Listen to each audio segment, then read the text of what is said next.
This is the brand being Exchange, and we're going to start exchanging now with an amazing group of people.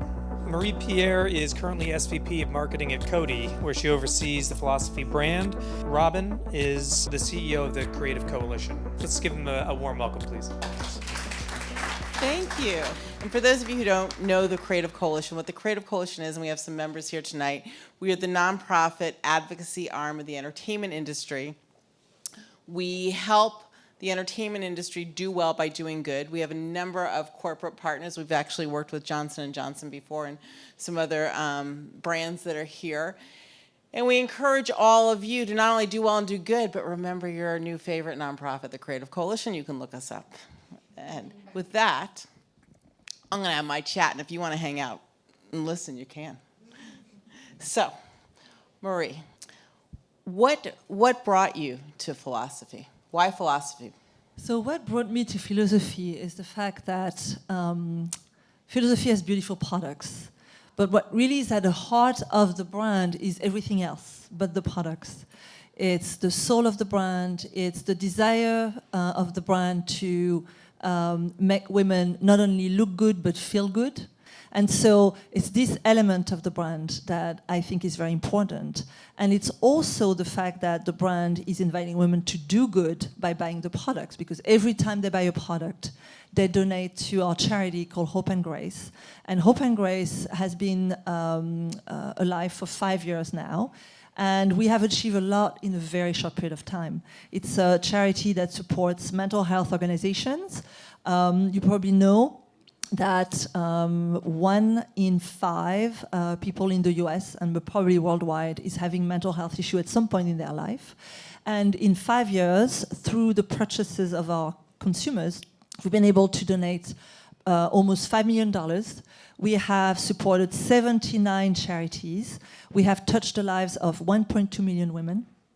And one thing I want to share with you, I think that's something we wanted to do early on in the chat, is a video that shows you how simple it can be to help and how simple it can be just with one word to support people who need support and to be there for them.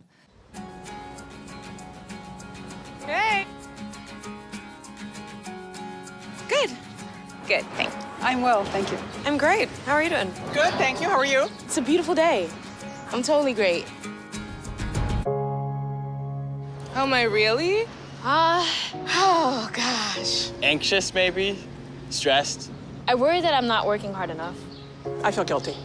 I feel that I'm expected to be a certain person. I'm trying not to drink right now. I find myself censoring what I say. I'm gonna go follow my dreams. I'm gonna do what I wanna do. You start dating someone. My mother, she's not very supportive of it. It was hard for me to hear that she's not happy for me. My dad is in remission, so that's like huge weight has been lifted. I recently became a widow. I'm beginning to miss my husband as he was before he had a stroke. That was hard. Fear of the unknown, that can bring me down. My mom is 87 years old. I was supposed to go there to date, but I just couldn't bear the thought of getting on another airplane. She's sitting there by herself, and I'm walking around New York. You know, it's hard. Yeah, it is hard not to drink, but I'm trying right now. I mean, the only reason I got my hair cut today was because the sign said free Prosecco. And then I was like, a water, please. Yeah. I feel great. I feel a little better just talking to you guys, so. I just had the greatest experience. I feel calm and confident. These are thoughts that I guess I wouldn't have thought I was even thinking or holding on to, and it's kind of nice to let them go. Thank you. I'm enjoying talking to you. Ask someone, how are you really? The Hope and Grace Initiative supports the movement to end stigma for those with mental health issues. Give hope with an act of grace and turn this greeting into a whole new conversation. That was beautiful.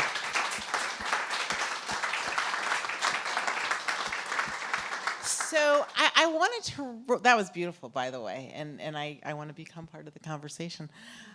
So I wanted to, you said that your founder was on a mountain 22 years ago and decided to create a product line with a purpose. And back then, that was a pretty profound and disrupting thought.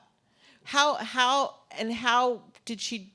Was it easy for her to do that, to have a product with a purpose, or was there challenges? Was she considered to be a disruptor, and is your brand still considered to be disrupting? So she was definitely a disruptor. It was her second brand. She had already launched Biomedic, which, by the way, was one of the first dermatological brand for the general public.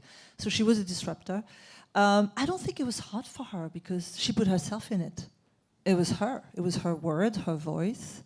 It was her mission. So I don't think it was hard. I think it was disruptive because she was the first one. And by the way, probably the only one, because I don't think any brand has put thoughts on every single piece of product that they're selling. I mean, it's really something that she did first and nobody else did after her. So what challenges do you, as in charge of all of global marketing for the brand, what challenges do you see now that you did that there wasn't 20 years ago? Is it harder? Is it easier? So I would say probably easier, and I'll tell you why. I think that today purpose is more important and more important in terms of motivating people to purchase, especially the younger generation. So in other words, we know that the millennials are choosing the brands they buy from because of the purpose, because of the authenticity of these brands. It's a very important element of their decision. I don't know if that was the case 22 years ago. I think today they know a lot more about what their brands or what the brands are supporting. They know the brands that are not supporting a cause, and those are not doing well usually with the young generation. So I would say, and there's also, we have so many places where we can communicate on our purpose. So on social, we're very active. We have a lot more points of communication with our consumers. For instance, this video was seen 1.5 million times. We don't have a big budget. We're actually a brand that is... No, what you've done, because you are a more boutique brand. Absolutely. And what they've done is phenomenal. I mean, talk about doing well by doing good. Yeah. You're doing so many people so much good, in a way that's just actually disproportionate. Absolutely, versus the size of the brand. But what we've understood early on is that emotional influence, authenticity, and generosity is actually a driver for business. So how do you find your employees? Are they all people who come to you because they care? I mean, what about your story? Why did you come? So yes, I would say that I would say that our employees are very sensitive to the work we're doing with Hope and Grace, the same way our consumers are. And it's important when you walk into the office every day, and we all have very stressful lives and a lot of pressure. We're a public company, so every quarter, we have a lot of pressure to make the numbers, and it's important to remember what's essential and what really matters. Because I think it's too easy in bigger organizations to forget and to just only think about the results and not about the impact your brand has on people's lives. Well, it's got to be more expensive to care, I would think, and more. Not necessarily. So that's what I started saying. Emotional influence is a business driver. We have proofs of that. So, for instance, when women receive an email that is not about a promotion or a product, but is about Hope and Grace, they tend to spend more time on the website, and they tend to spend more money on the website. And there's also a higher conversion rate for those women. So you're saying doing good is worth it? Doing good is worth it, and doing good is going to help you retain your consumers, because loyalty is an issue. As somebody said earlier, there's no loyalty anymore. Well, actually, there is loyalty for brands that do good if you care about that specific purpose. So philosophy, even as it evolved and as it came onto the horizon, broke some rules in a good way, I would think. Yes, absolutely. Did you ever break any rules? I'm sorry, say that again? Did you ever break any rules? Oh. And we are taking a code, and did it work out? So did I ever break any rules? I don't know. I mean, I was definitely a disruptor in my career. I think philosophy was a disruptor early on. I think right now we're more about sort of like making women feel good, and that's a form of disruption because so many influences are negative right now. But I was a disruptor. I was a disruptor with a brand I launched actually called Illuminage, and with 2 types of products. It was very interesting because one was very high tech. So it was a laser that was minimizing your wrinkles, but you had to adopt it and use it every day. And it's a new gesture that actually is complicated to women to include in their regimen. And the other one was a pillowcase, which was also a pillowcase. And it's a pillowcase that has copper fibers woven into the fabric. I actually bought that. You did? Yes, I'm so I glad did. you did. I've I been bought sleeping on it. it for 15 years, so I'm glad you bought it. So anyway, it's still a fantastic product. But what's interesting is the pillowcase would also minimize your wrinkles. It would take longer than the laser, but no effort. All you had to do was sleep. As you can see, I didn't sleep much. But what's interesting is that actually the result of this double disruption was what you realize is that the path of least resistance and least effort is usually what does the best. So the pillowcase was a big success. Yeah, I just didn't use it enough. And the laser is still probably sitting in some women's drawers because it's just too much effort. So I would say my conclusion is make women and men's life easier rather than more complex, and you will do better. That sounds like a good philosophy. I've been waiting to say that all night. We have time for 1 or 2 questions. Is it still important, and do you get the benefits of hiring a celebrity spokesperson today? Or do millennials see through that now and not respond?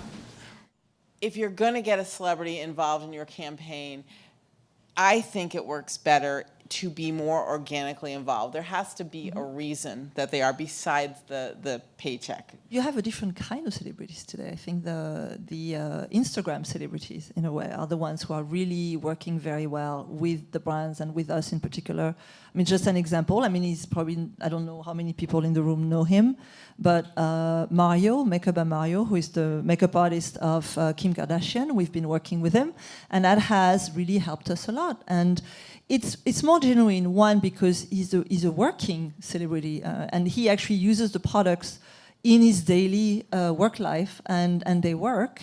And he's also on Instagram, and that's really where the younger generation is finding their mentors and models and role models. Okay, well, thank you all so much for coming, and we are so pleased to host it with Lippe Taylor, and have a great rest of the night.